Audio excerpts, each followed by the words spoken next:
ბოლოში არ გვაქვს ეს თანამედროვე კულტურის სივრცე და სახლი, ესე ვთქვათ, კი არის ეს საბჭოთა ძველი კულტურის სახლი ვითომ, მაგრამ ეს არის სინამდვილეში უფრო თეატრისთვის და სეკვაო დარბაზისთვის გამოყოფილი სივრცე, რომელიც შიგადაშიგ რაღაც სხვა ღონისძიებებსაც მასპინძლობს ხოლმე, მაგრამ ამ სივრცეს შეუძლია რომ მუდმივად იყოს სხვადასხვა დაინტერესებული ხელოვანებისთვის, რომლებსაც არ აქვთ საშუალება სხვა საგამოფენო სივრცით ისარგებლონ, ღონისძიებები და პრეზენტაციები ჩაატარონ. ამ ყველაფრისთვის შეიძლება და ასევე კაფეც შეიძლება გაკეთდეს რაღაც ლიტერატურული კაფე. ყველა ვარიანტი აქ ვინც არ უნდა რაღაცა პროექტი განახორციელოს, ეს შენობა დასასუფთავებელია და დასაცავი არის.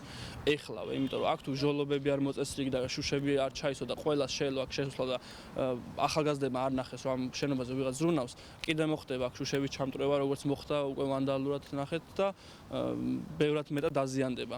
ამიტომ პირველ რიგში მთავარი არის ამ შენობის დაცვა და ათვისება, ეს თქო პირველადი ღონისძიებებით და შემდეგ ეს ზრუნველობა გამოიწვევს იმას, რომ სხვა ორგანიზაციებმა, ფონდებმა მათ შორის მოგცენ რაღაც თანხები იმისთვის, რომ აკვე ღონისძიებები ხარისხიანად, ტექნიკურად აღჭურვილად, ეს თქო განვახორციელონ.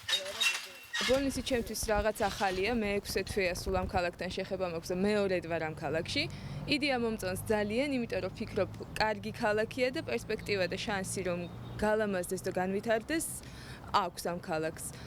თანაც ეს თორნიკეს იდეა რომ ეს საგამოფენოთ იყოს, ხელოვნების ქალაქი იყოს, მე მგონი მარტო მცირე ჯგუფისთვის არ არის, ბავშვების და ახალგაზრდებისთვის, უფროსი ასაკისთვის ეს ძალიან კარგი იდეაა. მესამეც მე მყავს აზერბაიჯანულენოვანი მოსწავლეები, ვმუშაობ აზერბაიჯანულენოვან სკოლაში და ვფიქრობ, რომ ინტეგრაციისთვის, თანამშრომლობისთვის, რომ კონდეთ ბავშვებს სხვადასხვა ენოვანებს ერთმანეთის გაცნობის და ამეგობრების საშუალება, ეს კარგი შემთხვევა იყო და არაჩვეულებრივი ბავშვები მყავს, რომლებიც ყოველთვის ენთუზიაზმით მოდიან ხოლმე და აი ასე აღმოჩნდით აქ.